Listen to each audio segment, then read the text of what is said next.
গৌতম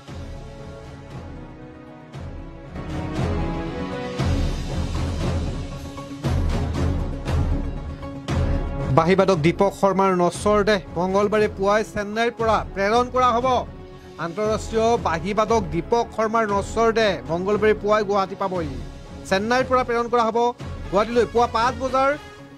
চেন্নাইৰ পৰা গুৱাহাটীলৈ বিশেষ বিমানযোগে প্ৰেৰণ কৰা হ'ব নশ্বৰ দেহ চেন্নাইৰ পৰা পুৱা 5 বজাত গুৱাহাটীলৈ আহিব গোপীনাথ বৰদলৈ বিমানবন্দৰৰ পৰা পোনে পোনে মহানগৰীৰ অম্বিকাগিৰি নগৰস্থিত নিজৰ বাসগৃহলৈ অনা হ'ব ৰাজহুৱা শ্ৰদ্ধাঞ্জলি জনোৱাৰ বাবে 10 বজাৰ পৰা 2 বজালৈকে ৰখা হ'ব দীপক শৰ্মাৰ নশ্বৰ দেহ তাত গুণমুগ্ধ আৰু অনুৰাগীসকলে আৰু বিভিন্ন দল সংগঠনে তেওঁক অন্তিম শ্ৰদ্ধাঞ্জলি জ্ঞাপন কৰিব পাৰিব তাৰ পাছতে দীপক শৰ্মাৰ নশ্বৰ দেহ শেষকৃত্যৰ বাবে নৱগৃহ শ্মশানলৈকে লৈ যোৱা হ'ব এই মুহূৰ্তত ডিবি নিউজৰ দৰ্শকসকলক জনাই আছো এটা দুখৰ খবৰ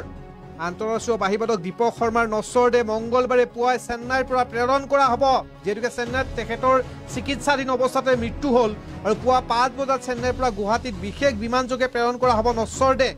পৰিয়ালৰ লোকে জানিব দিয়া মতে গোপীনাথ বৰদলৈ বিমানবন্দৰৰ পৰা পোনে পোনে মহানগৰীৰ অম্বিকাগিৰি নগৰস্থিত নিজৰ বাসগৃহলৈ অনা হ'ব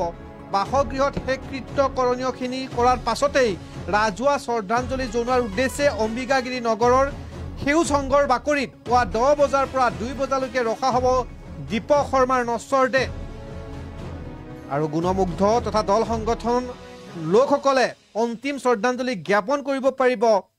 তাৰ পাছতে দীপক শৰ্মাৰ নশ্বৰ দেহ শেষকৃত্যৰ বাবে নৱগ্ৰহ শ্মশানলৈকে লৈ যোৱা হ'ব উল্লেখযোগ্য যে আজি পুৱা 6:15 চেন্নাইৰ এখন হাস্পাতালত চিকিৎসাধীন অৱস্থাতে 57 বছৰ বয়সত শেষ নিশ্বাস ত্যাগ কৰিলে আন্তঃৰাষ্ট্ৰীয় বাহিবাদক দীপক শৰ্মাই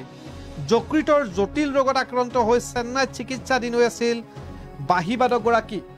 এই মুহূৰ্তত ডিবি নিউজৰ দৰ্শকসকলক জনাই আছো কেতিয়া আহি পাব দীপক শৰ্মাৰ নশ্বৰ দেহ গুৱাহাটীলৈ কাইলৈ পুৱা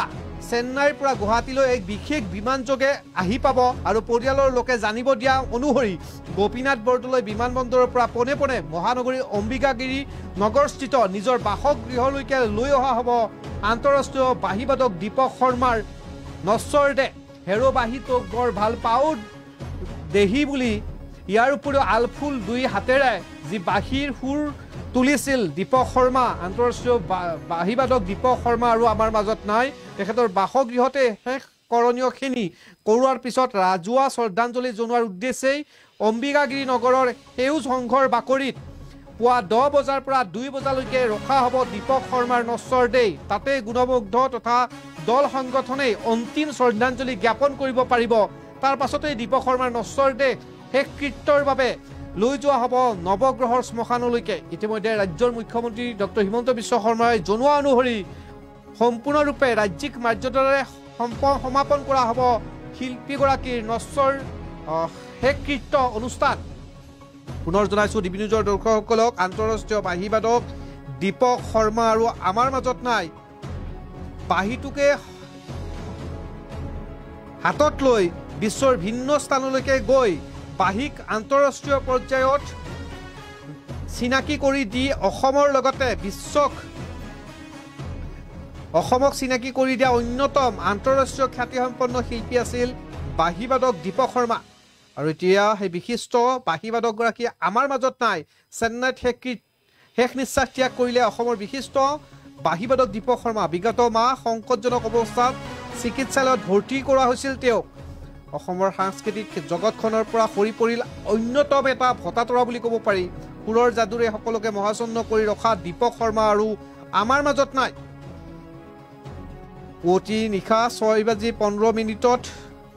ক্ষমা কৰিব পুৱাই 6:15 শেষ নিশ্বাস ত্যাগ কৰিলে শৰ্মাই বাহিৰ সৃষ্টি আৰু যাদুকৰী সুৰেৰে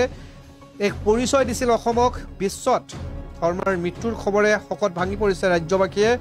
তেওঁৰ মৃত্যুৰ খবৰ বিয়পি পৰাৰ লগতে সামাজিক মাধ্যমত লগতে নেটিজনে দুখ প্ৰকাশ কৰিছে তথ্য অনুসৰি পুৱা 6:15 চেন্নাইৰ এখন ব্যক্তিগত চিকিৎসালয়ত শেষ নিশ্বাস ত্যাগ কৰে তেওঁ মৃত্যুৰ সময়ত তেখেতৰ বয়স আছিল 57 বছৰ পৰিয়ালৰ সূত্ৰই নিশ্চিত কৰিছে এই তথ্য উল্লেখযোগ্য যে বাহিবাদকজনৰ সংকটৰ সময়ত বিগত সময়ছোৱাত গুৱাহাটী মহানগৰীৰ চিকিৎসালয়ধীন হৈ থকাৰ সময়তো আৰ্থিক সংকটত ভুগিছিল শিল্পীজন আৰু আৰ্থিক সংকটৰ ভুগি থকাৰ সময়ত বিভিন্ন দল সংগঠন আৰু বিভিন্নজন ব্যক্তিয়ে গৈ সহায় কৰিছিল দীপক শৰ্মাক আৰু দীপক শৰ্মা আমাৰ মাজত পৰা নাই আন্তঃৰাষ্ট্ৰীয় খ্যাতিসম্পন্ন বাঁহীবাদক দীপক শৰ্মা আৰু আমাৰ মাজত নাই কাইলৈ পুৱাই চেন্নাইৰ পৰা গুৱাহাটী অভিমুখে এক বিশেষ বিমান জৰিয়তে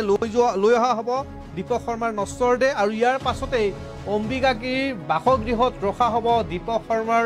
নশ্বৰ দেহ আৰু সেউজ সংঘ নামৰ অনুষ্ঠানটোৰ বাকৰিত খেলপথাৰত